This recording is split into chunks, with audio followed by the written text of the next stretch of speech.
But as you say, that section you were talking about, Matt, those fast left-hander leading back to the start and finish, that's 221 kilometres an hour, slightly quicker than the straight that they're coming to now. Keep your eye on the 27, Rico Salmela there, just sitting very, very, touch wood, comfortably behind Alvaro Carpe. I've never seen Rico so determined as I have in this weekend. He really wants that string of bad luck to end. He wants the podium and he wants the win here. And if you're still talking miles an hour, it's 217 kilometres, 135 miles an hour here before you flick it into the left-hander. Oh, I can see the 16 of Joel Pons has gone down, unfortunately. That's been a great ride from him. A huge shame to see, because I think he's made a big step in his riding for Rookies Cup this weekend. There he is, all okay. He's all okay. You're right, you know, he has taken a big step because he's an enormously talented rider. He just hasn't been able to get to grips with it. Seemed to have happened this weekend, but unfortunately now has gone a step back as well. Well then, we have Carpe out front, that very distinctive style. We're looking back from him at Peroni, the Argentinian. Salmela's in third. Pratama still there in fourth place. He's not as fresh as some of these other riders. He doesn't compete in the European Talent Cup or Junior GP. I think he must have gone home to Indonesia in the 3 weeks between here and Mugello. He is doing a stellar performance here, as is Pugliese, looking up his inside there for fifth. But it's with 4 laps remaining now. It is Alvaro Carpe on the 83 who leads from Peroni, Salmela, Pratama, Pugliese, Iriarte. Go on, put your money down, Matt. Who's it going to be? Oh, I'm going to say it's got to be Alvaro Carpe. He's just riding that wave of confidence lately. Junior GP wins. He's so determined more than ever. He's like a proper little shark, isn't he? He can smell the blood in the water of the championship leader not here, and he wants to grasp it with both hands. But what about Salmela? Yeah, no, you have no idea what you're talking about. It's Valentin Peroni all the way with Rico second and Alvaro third. Oh, there we go. But what about this guy? He's not a Dutch tribute. It's Brian Iriarte. That's his distinctive orange helmet there. He's back up into fifth place. Will he send it for the win or send it at the scenery? He tried twice to do the latter, but fortunately kept it upright. Yeah, and you're looking back at the 27 of Rico Salmela in second place. You're on board with Carpe. Just hitting the rev limiter there before he flicks it into the left-hander. You can hear the engine stutter in 6th gear on the rev limiter. Iriarte just nerfs Pratama out the way there then. Coming through, no second invitation needed.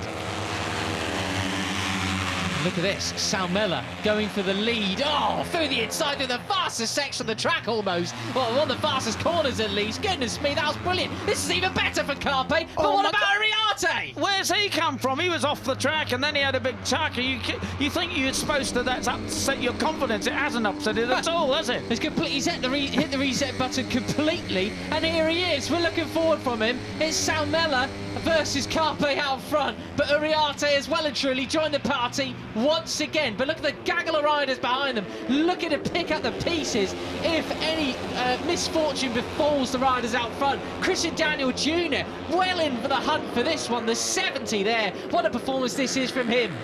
Yeah, and as Alvaro said to Dominica, you know, there's no plan. And I know that Brian Iriarte said the same thing to me when I spoke to him after practice yesterday. He said, you can have a plan, but these races just get crazy and the plan goes completely out. You've just got to go for it. Yeah, quite right. Doesn't matter where you are, you can't factor in the plans of 23 other riders out on track, can you? Here they come then, down the back straight. Look at that, how fast again. Rico, that's the kind of aggression we want to see from that pocket rocket, no. But he nearly overcooks it. Not quite though. He runs wide onto the blue, keeps it pinned, and he maintains the lead. But how long? Not long enough. And blue again, but of course that's not the green thing.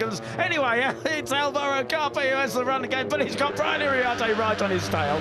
This is great stuff. I hope it stays as clean as it's been so far, because this is racing at its finest. Clean, hard moves, no real massive, dangerous, wild shenanigans going on. But look at this, the two ultra-fast right-handers coming up then.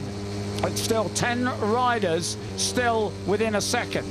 Goodness me, and look at that, Pratama through again into 4th place. How much corner speed does Carpe carry through there? They've really got to do something about that, otherwise they're going to have no chance to overtake him into these final 3 turns. That's right, it's if he gets it right, if he's that quick through there, that perfect, and he doesn't make a mistake at the last corner, surely he's got this one. But anyway, 2 laps remaining.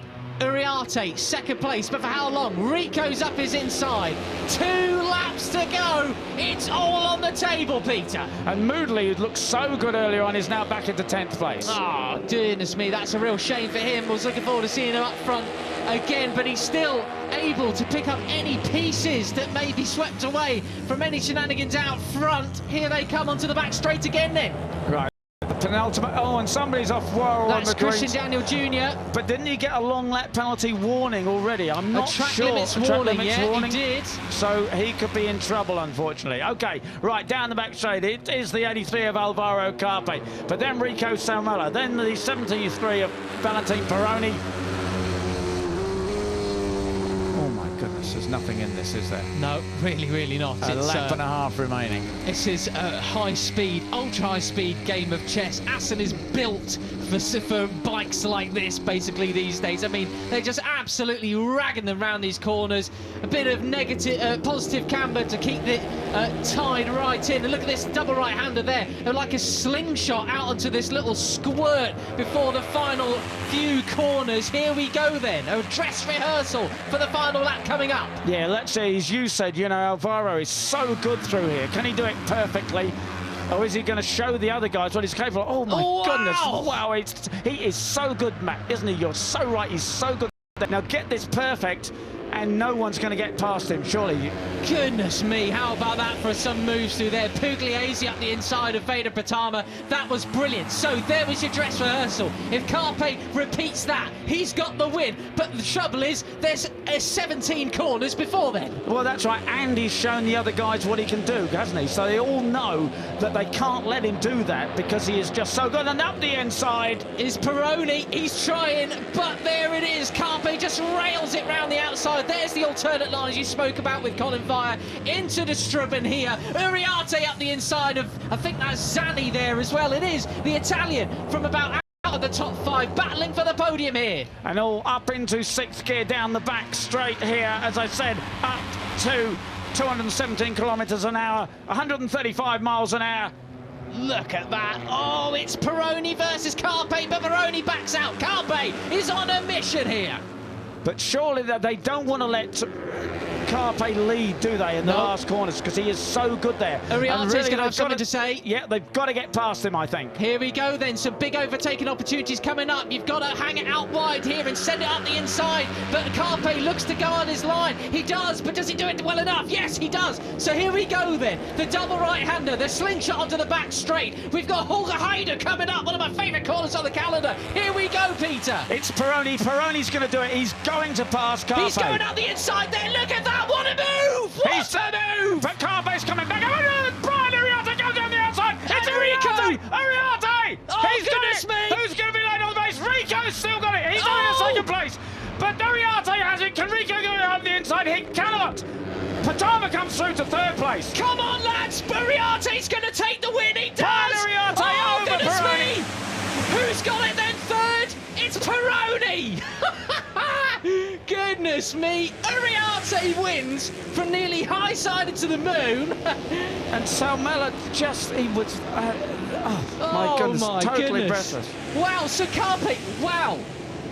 6th. Wait, I said he was going to win, didn't I? I don't know what I'm talking about. I was completely wrong. You're right. Well, I didn't quite, because I had Peroni to win it over Uriarte, but, you know.